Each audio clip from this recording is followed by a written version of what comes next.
hati kami yang terdalam dan naik hanya bagi Raja di atas segala raja, Yesus Kristus, penebus yang sudah lahir bagi kami, mati bagi kami, dibangkitkan bagi kami, dan akan datang lagi untuk kami. Terima kasih Bapa. Sebentar kami akan mendengarkan berita Natal. Tolong setiap kami dan tolong hamba-Mu di dalam nama Tuhan Yesus. Amin. Kita tetap bangkit berdiri untuk pembacaan firman Tuhan yang akan diambil untuk khotbah Natal hari ini dari 1 Timotius 1 ayat 15. Saya akan mengajak Anda untuk bersama-sama membacakan satu ayat ini. 1, 2, 3. Perkataan ini benar dan patut diterima sepenuhnya. Kristus Yesus datang ke dunia untuk menyelamatkan orang berdosa, dan di antara mereka akulah yang paling berdosa. Silakan duduk jemaat sekalian, demikian jauh pembacaan firman Tuhan. Saudara, ayat ini adalah ayat yang sangat pendek, hanya ada 9 kata, dan Martin Luther Bapak Gereja menyebutnya sebagai the gospel in 9 words. Injil Kristus Yesus di dalam 9 kata. Ayat yang penting, saudara, ada seorang reformator di Inggris yang bernama Thomas Bilney. Pada waktu dia menjadi seorang yang belajar hukum di Cambridge University, lalu menjadi fellow di Trinity Hall di tahun 1520. Dia merasa ada sesuatu dalam hidupnya yang masih membuat dia itu sangat gelisah. Meskipun dia sudah studi dan diordain jadi hamba Tuhan, kegelisahan itu tidak pernah padam dalam hatinya. Sampai satu hari ia membaca terjemahan Latin dari Alkitab Yunani karya Erasmus, dan persis dia sampai ke dalam teks 1 Timotius 1 ayat 15 yang tadi kita baca. Lalu dia menulis begini dalam buku hariannya. Oh, perkataan ini benar dan patut direngkuh oleh setiap orang, bahwa Kristus datang ke dunia untuk menyelamatkan orang berdosa, dan di antara mereka akulah yang paling berdosa, kata Bilney. Dan kalimat tersebut dipakai Allah untuk bekerja dalam hatiku yang terluka karena rasa bersalah terhadap dosa-dosaku. Aku hidup tanpa pengharapan, kata dia. Tapi tiba-tiba seakan-akan tulang-tulangku yang bengkok melompat bersukacita karena berita tersebut. Saudara, saya tidak tahu bagaimana perasaan Anda di hari Natal ini.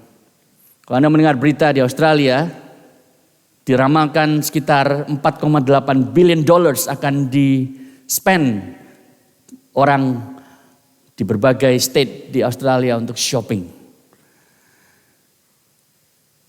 Apakah Anda merasa, saudara, bahwa di setahun semakin kesini, semakin orang itu reluctant untuk mengatakan Merry Christmas kepada koleganya di tempat kerja karena mereka takut menyinggung perasaan mereka sehingga diganti dengan Happy Holidays.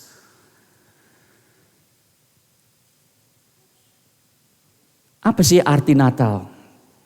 Apa makna Natal dan bagaimana kita berespon terhadap Natal?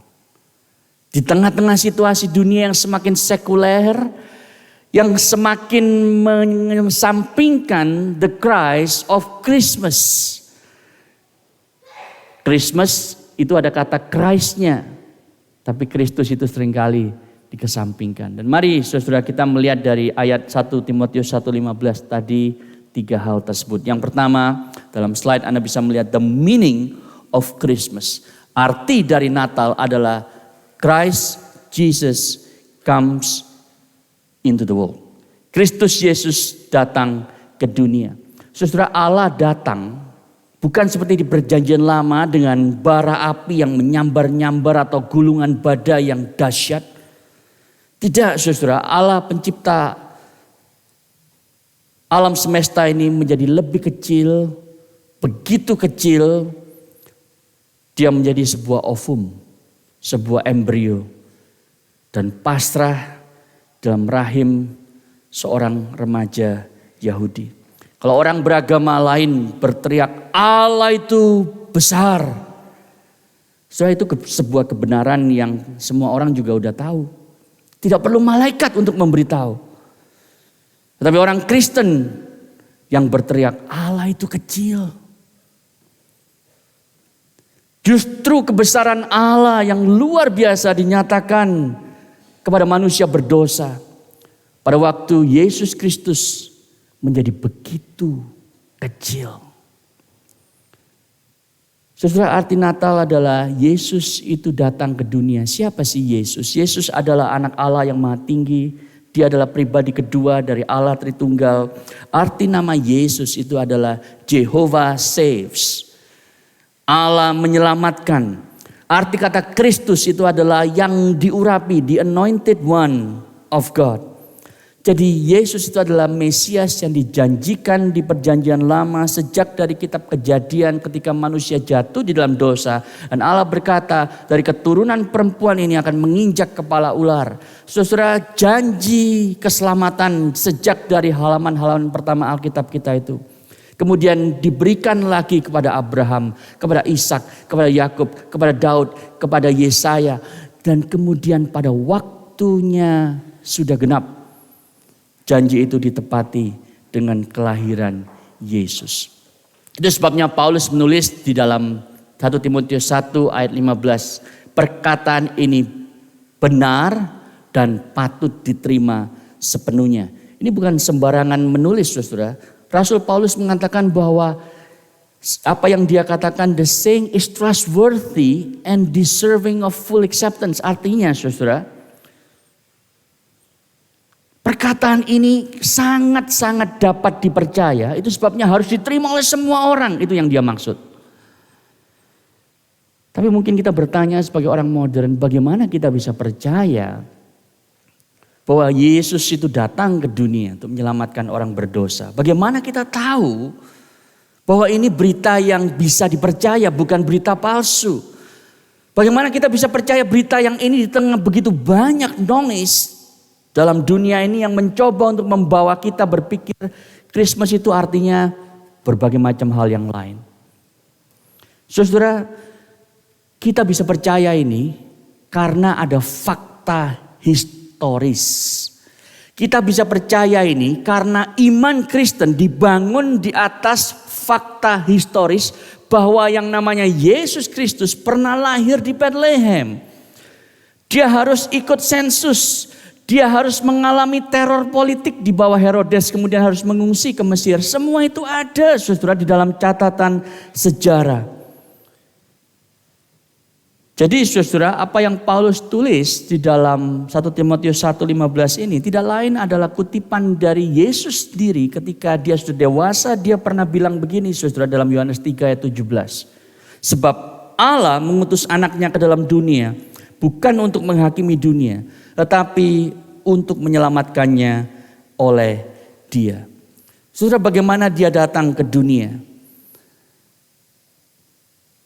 Lagu Natal Hark the Herald Angels Sing itu ada satu kalimat yang sangat baik mengintisarikan teologi inkarnasi yang mengatakan begini, veil in flesh, in Godhead see. Itu seringkali kita bingung artinya apa ya, karena itu bahasa Inggris kuno. Saudara, artinya adalah look and behold, God hidden in human flesh. Lihatlah Allah yang tersembunyi di dalam darah dan daging. Yesus itu adalah Immanuel kita, Allah beserta kita. Dia menjadi sama dengan manusia dalam semua hal, kecuali satu hal, yaitu dia tidak berdosa.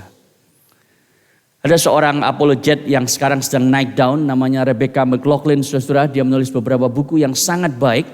Dan kemarin dia diberikan kepercayaan untuk menulis di Wall Street Journal ya tentang kelahiran Yesus dan berfokus kepada Maria.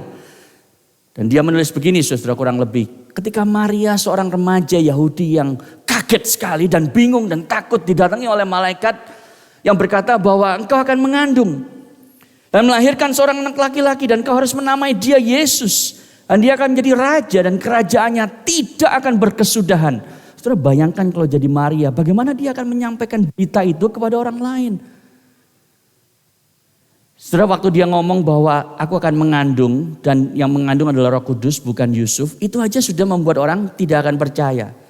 Apalagi dia harus bilang bahwa dan anakku ini bukan sembarang anak. Anakku ini adalah raja di atas segala raja dan kerajaannya tidak akan berkesudahan. Saudara, bagaimana dia akan menyatakan kebenaran itu?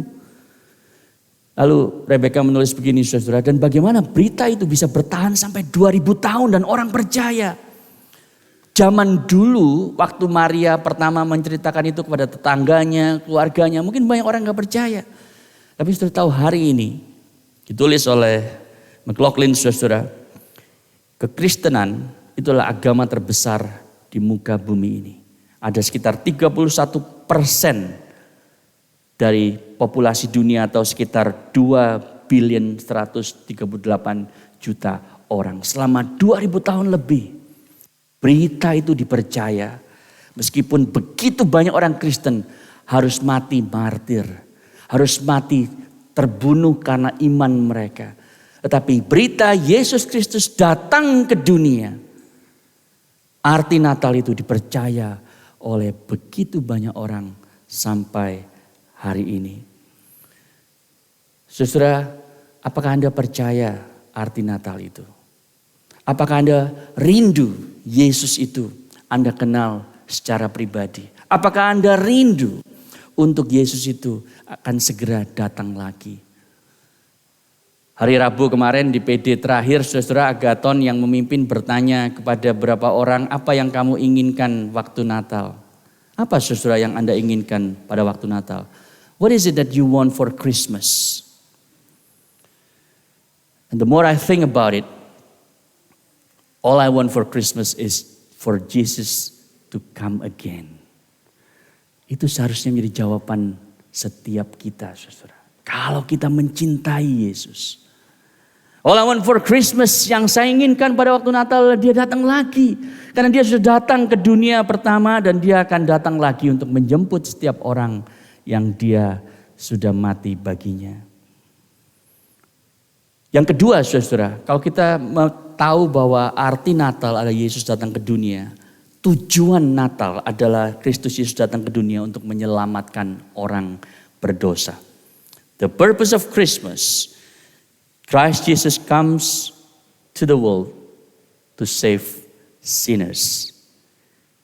Dia tahu itu, dia rela melakukannya dan itulah tujuan Natal, itulah tujuan inkarnasi. Dan hal yang paling penting tentang Natal, itu bukan Kristus Yesus datang ke dunia sebetulnya, meskipun itu penting. Tapi mengapa dia datang ke dunia? Mengapa ada Natal saudara? Coba saudara bayangkan, pikirkan sebentar. Kalau Yesus hanya lahir, dia tidak mati bagi dosa kita, Anda dan saya tidak akan diselamatkan. Kalau Yesus hanya menjadi teladan sempurna bagi Anda dan saya, kita tidak akan diselamatkan saudara. Kalau Yesus hanya memberi pengajaran-pengajaran yang agung itu, kita tidak akan diselamatkan. Karena kita ini manusia berdosa, maka kita seorang manusia harus digantikan oleh manusia lain yang bisa mati menanggung dosa orang lain. Dan hanya Yesus yang dapat melakukannya karena ia tidak berdosa. Saudara, tentu Yesus lahir ke dunia untuk menyatakan kasih Allah, untuk membawa kedamaian, untuk menyembuhkan orang sakit, untuk melayani mereka yang membutuhkan. Tapi semua itu secondary. Bukan tujuan utama ia lahir. Kenapa saudara? Karena dia bisa menyatakan kasih Allah, menyembuhkan orang sakit tanpa ia harus lahir sebagai bayi. Ia bisa saja mendadak muncul di depan orang lalu menyembuhkan orang sakit, mengusir setan dan seterusnya. Sama seperti malaikat Allah di perjanjian lama yang mendadak muncul dan membuat orang itu langsung kaget setengah mati. Alasan utama Yesus lahir adalah untuk mati. Sudah pernah pikir sebagai orang tua, kalau ada orang tua di ruangan ini, pada waktu Maria dan Yusuf bermain-main dengan bayi Yesus, tangannya yang mungil dan lembut yang dirajut oleh Roh Kudus di rahim Maria itu satu hari nanti akan dipakukan ke kayu yang kasar. Kaki bayi Yesus yang merah muda, yang lucu, yang menggemaskan itu satu kali nanti akan berlubang karena paku di salib Golgota. Kepala dan rambutnya yang mungkin sering dibelai oleh Maria, satu kali nanti akan ditekan dengan duri yang berbentuk mahkota. Dan sisi perutnya yang begitu tender, yang mungkin sering dikelitikin oleh Yusuf, satu kali nanti akan dihujam dan robek karena tombak. Saudara, Yesus lahir untuk mati. Itu bukan sebuah tragedi, tetapi itu sebuah bagian dari rencana Allah untuk menyelamatkan manusia. Sehingga melalui kematian Yesus, kematian yang adalah musuh besar manusia itu sendiri menemui ajalnya. Saudara, hari ini kita merayakan Natal kelahiran Yesus, tapi mari kita tidak berhenti di sana. Kita merayakan Injil Natal, the Christmas Gospel. Karena Yesus bukan hanya seorang yang lahir sebagai bayi lalu menjadi raja seperti semua raja lain di dunia ini. Tapi dia sudah adalah raja terlebih dahulu. Bahkan raja di atas segala raja yang kemudian baru menjadi bayi. Karena itu adalah langkah pertama dari rencana keselamatan Allah bagi kita. Jadi kemenangan Kristus dalam kematiannya menjadikan kelahirannya yang begitu sederhana menjadi kelahiran yang terpenting dalam sejarah manusia. Anda tidak bisa merayakan Natal tanpa menatap kepada Paskah. Dan Yesus yang menarik saudara bukan hanya datang sebagai manusia kemudian berhenti menjadi manusia, tapi dia selamanya adalah God man, adalah Allah 100% dan manusia 100%. Di dalam kekekalan nanti Anda dan saya akan bisa melihat bekas lubang di tangannya dan di kakinya dan di lambungnya untuk menyatakan di dalam tubuh kemuliaannya sebagai kesaksian kekal bahwa kasihnya itu begitu radikal, begitu ekstrim bagi Anda dan saya. Kasih yang ajaib yang membawa Yesus turun dari tata surga ke palungan kotor di Bethlehem itu dan ke jalan sengsara di Golgota. Paulus mengatakan Christ Jesus came into the world to save sinners. Saudara, siapakah sinners ini? Orang berdosa, seringkali kita punya konsep adalah orang yang melanggar perintah Allah. Pembunuh, pencuri, penjina, pemabuk, pembohong, dan seterusnya. Dan banyak dari Anda yang ada di ruangan ini dan mengikuti secara live stream, mungkin Anda berkata, tapi saya bukan pembunuh, saya bukan penjina, saya bukan pembohong, saya bukan pencuri. Mungkin Anda bukan semua itu saudara, tapi orang berdosa, Alkitab mengatakan juga adalah orang yang menaruh kebahagiaan hidup mereka, identitas hidup mereka pada sesuatu yang bukan Yesus. Orang berdosa adalah orang yang mungkin bilang begini, percaya Yesus sih boleh-boleh aja. Tapi yang penting kita itu mapan dulu secara finansial. Biar enggak diremehkan orang, biar masa depan kita aman. Saudara, kalau orang berbicara seperti itu, jelas saudara yang dia sembah adalah kesuksesan materi, harta benda. Atau ada orang yang berpikir begini, ikut Yesus gak perlu fanatik lah.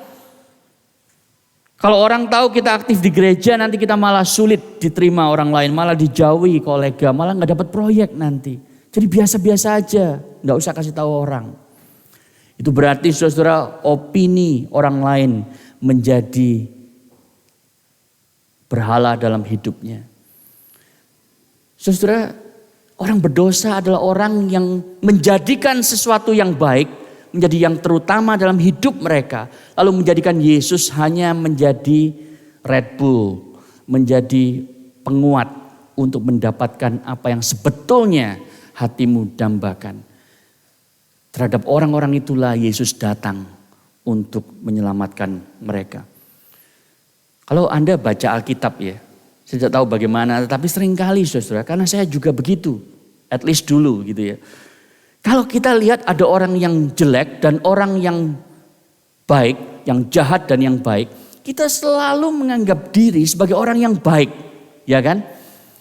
Contoh saudara, kalau Anda membaca seputar narasi Natal dan Anda melihat ada orang Majus yang datang membawa hadiah kepada bayi Yesus.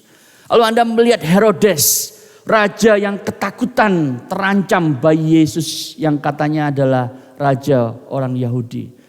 Lalu dia mengadakan genocide massal, semua bayi di bawah 2 tahun harus dibunuh. Saudara, kira-kira mana yang Anda kemudian menempatkan diri Anda? Anda akan mengatakan, saya seperti orang Majus, saya mau datang kepada Yesus menyembah Dia. Benarkah demikian, saudara? Ataukah kita lebih mirip seperti Herodes sebetulnya? Yang mencari Yesus untuk melenyapkannya dengan berbagai kebiasaan dosa kita setiap hari. Karena kita tidak pernah rela, saudara, kerajaan kita itu diambil alih oleh raja yang baru lahir. Anda dan saya sering mirip Herodes. Kita bilang, Yesus bolehlah engkau menjadi juru selamatku. Tapi soal ambisi hidupku, agenda hidupku, apa yang aku mau, kerajaanku, jangan utak-atik Tuhan. Saudara, itu bukti Anda dan saya adalah orang berdosa. Orang berdosa adalah orang yang merasa ia tidak perlu Yesus untuk diselamatkan. Karena dia bisa berusaha sendiri dengan kekuatannya untuk menyenangkan Allah dengan perbuatan agamanya. Nah, itu yang Paulus lakukan, saudara. Dia melayani Tuhan dengan luar biasa, mentaati hukum Taurat dengan penuh komitmen. Dan dia pikir dia bisa menyenangkan Allah, tetapi dia begitu salah. Orang berdosa adalah orang yang merasa ia tidak perlu diselamatkan bahkan. Karena dia tidak merasa dia itu adalah orang yang sedang berjalan menuju kebinasaan. Bahkan saudara, orang yang berdosa adalah orang yang tidak sadar dia adalah orang berdosa. Jadi dia merasa my life is fine. I'm not a sinner. Who says I'm a sinner? Why do you think I'm a sinner? I'm fine the way I am. Padahal saudara, kita diberitahu bahwa kita dikandung di dalam kandungan ibu kita masing-masing di dalam dosa. Itu sebabnya saudara, konsep dunia sangat terbalik dengan apa yang dinyatakan oleh Alkitab. Alkitab mengatakan you are a sinner. Not because of what you do, but because of who you are. Anda adalah orang berdosa bukan karena apa yang kau lakukan, tetapi karena siapa diri Anda. Karena dosa asal yang Anda warisi dari orang tua Anda. Dunia mengajarkan saudara bahwa kalau Anda itu baik, menjadi anak baik, Anda akan dapat hadiah dari Santa Claus seperti yang tadi diceritakan. Itu sebabnya be good and you will get your gifts. Jadilah orang yang bermoral maka engkau akan diselamatkan. Tetapi Injil itu kebalik saudara. Yesus memberikan hadiah bukan kepada anak-anak yang baik tetapi anak-anak yang jahat. Kita mendapatkan Yesus bukan karena kita baik, tapi kita mendapatkan Yesus karena kita bejat, saudara. Itu sebabnya keselamatan disebut sebagai anugerah. Tidak layak kita terima. Saudara, banyak guru di masa-masa bulan Desember itu bilang kepada anak-anaknya tanpa mereka sadar bahwa yang mereka katakan itu tidak benar. Guru Kristen bahkan dia mengatakan gini kepada anak-anaknya, if you are misbehaving, I will tell Santa Claus. Wah, anak-anaknya langsung berubah baik gitu ya. Saudara, itu tentu empty threats. Karena Santa Claus gak bisa berbuat apa-apa, saudara. Tapi saudara tahu siapa yang kita harus serius. Bukan Santa Claus, takut terhadap Santa Claus, tapi kepada Satan. Santa and Satan itu dekat sekali, saudara. Setan bilang begini, engkau orang berdosa. Aku akan kasih tahu Tuhan untuk dihukum. Itu serius, saudara. Itu serius. Bukan Santa Claus, Satan. Tapi saudara tahu apa yang terjadi di dalam Yesus. Pada waktu setan bilang, aku akan kasih tahu Tuhan bahwa engkau berdosa. Tuhan bilang, aku sudah tahu. Dan aku sudah mengampuninya. Karena anakku sudah lahir ke dunia untuk menyelamatkan mereka. Orang-orang berdosa. Itu sebab kita harus berespons, saudara. Poin yang terakhir, the response to Christmas. Dan Paulus mengatakan, of whom I am the foremost of whom I am chief. Maksudnya di antara semua orang berdosa itu, akulah yang paling berdosa. Setelah kalau dia sedang mengatakan bahwa perkataan ini sangat dapat dipercaya, harus diterima oleh semua orang. Buktinya apa? Bukti yang kedua selain Yesus lahir dalam sejarah adalah Paulus hidupnya berubah total. Berubah 180 derajat, saudara. Paulus bilang, lihatlah aku. Ini perkataan yang bisa dipercaya. Saudara, Paulus bilang bahwa dia ini orang yang paling bejat dari semua orang bejat. Orang yang paling brengsek dari semua orang brengsek. Bukan karena dia punya low self image, saudara. Banyak psikolog modern yang mengatakan, oh ini Rasul Paulus ini ya, nggak pede orangnya. Ya, citra dirinya rendah. It's not about low self image. It's not about bad theology gitu ya. Dia tidak percaya bahwa dia diselamatkan. Tidak, saudara. Tapi kalau Anda membaca 2 ayat sebelumnya di ayat 13, dia bilang begini, aku tadinya seorang penghujat, seorang penganiaya, seorang yang ganas, tetapi aku telah dikasihinya. Tadinya dia itu mengejar-ngejar orang Kristen, saudara. Dia mengetok rumah mereka, menyeret mereka keluar untuk dipenjara. Itu yang Paulus lakukan. Tapi kemudian dia dikasihi Allah. Dia bertemu dengan Yesus yang datang untuk menyelamatkan orang berdosa. Itu sebabnya, saudara, dia merasa aku begitu berdosa.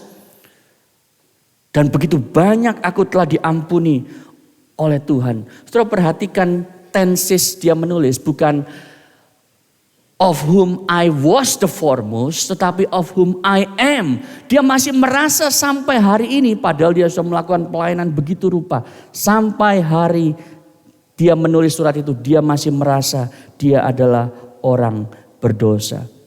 Saudara, ini yang dikatakan Martin Luther sebagai bahwa kita itu orang Kristen simultaneously justified and sinner at the same time.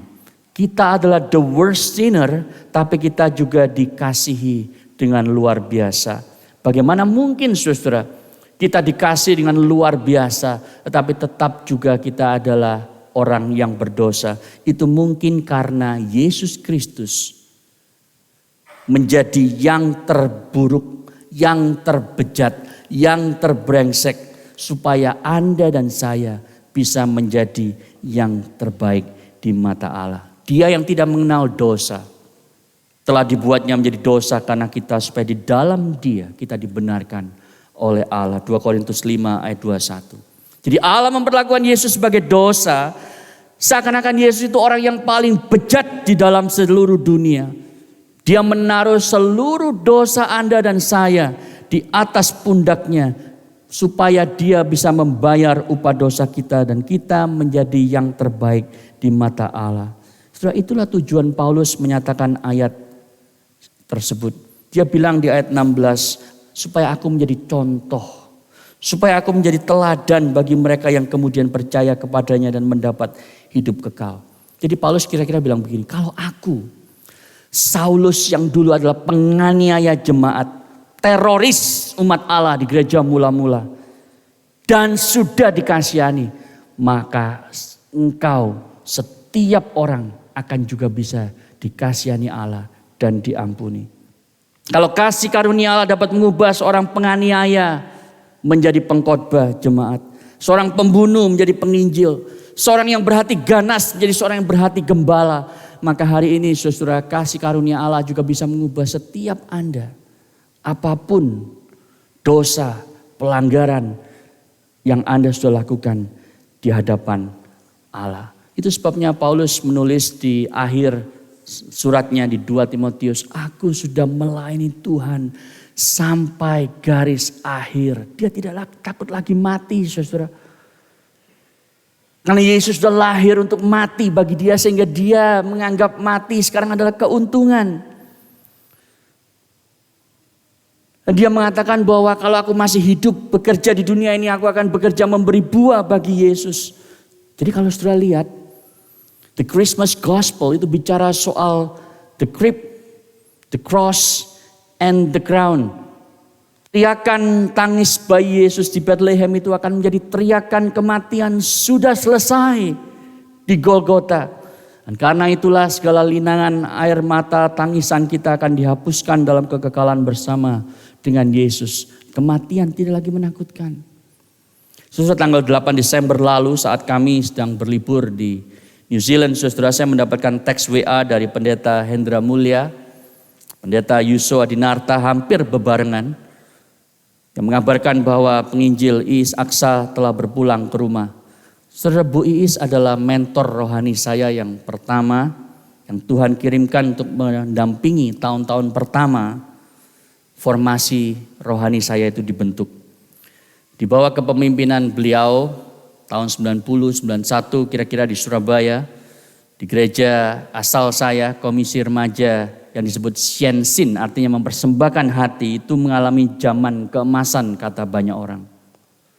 Karena lebih dari 500 remaja, 3 kebaktian remaja di hari Minggu, itu menjadi tempat di mana Tuhan mengadakan kebangunan rohani yang luar biasa. Begitu banyak remaja yang memberi hati mereka bagi Kristus. Saya salah satunya.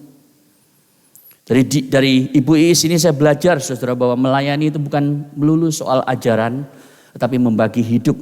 Dia adalah orang yang menghidupi 1 Tesalonika 2 ayat 8. Bukan saja aku rela membagi Injil Allah dengan kamu, tapi juga hidup kami sendiri dengan kamu karena kamu telah kami kasihi.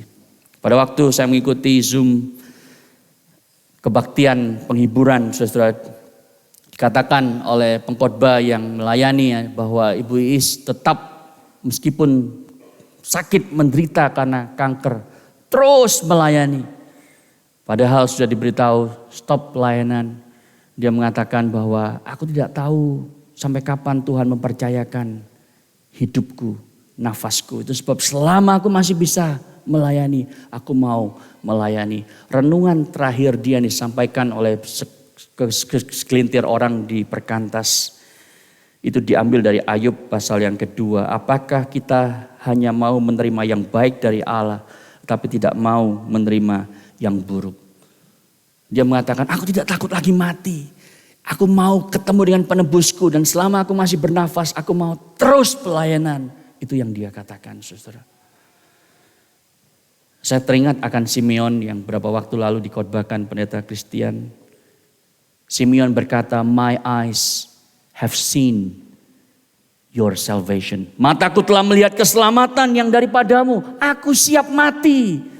Saudara, Simeon pada waktu dia menatap bayi Yesus itu yang adalah Raja yang lahir untuk menyelamatkan orang berdosa. Dia mengatakan, mataku telah melihat keselamatan daripadamu. Kematian tidak lagi menakutkan, aku siap mati. Dia tidak bilang begini, saudara. Mataku telah melihat kemewahan hidup, aku mau hidup 1000 tahun lagi. Banyak orang Kristen yang kayak begitu. Dia tidak bilang mataku telah melihat kepahitan hidup, aku gak mau hidup lagi. Dia tidak bilang begitu, saudara. Dia bilang mataku telah melihat keselamatan daripadamu. Sehingga sekarang mati adalah keuntungan. Hidup bekerja memberi buah. Saudara sekalian, Natal adalah realita Allah membatasi dirinya dengan begitu rupa. Allah yang tidak terbatas, dia membatasi dirinya karena dia mengasihi engkau. Hari ini Anda harus berespons, saudara, kepada Yesus. Kalau dia mengasihi Anda dengan tidak terbatas, maka jadikan Natal ini menjadi momen kita berhenti mengasihi Yesus dengan ala kadarnya, dengan sembarangan, dengan pas-pasan. Itu sebab Paulus di ayat 17 1 Timotius 1 ini, dia kemudian tidak tahan dan exploding in benediction. Now to the King eternal. Dia bilang, hormat dan kemuliaan sampai selama-lamanya bagi Raja segala zaman, Allah yang kekal, yang tak nampak, yang esa. Karena itu adalah responnya, dia tidak tahan, saudara.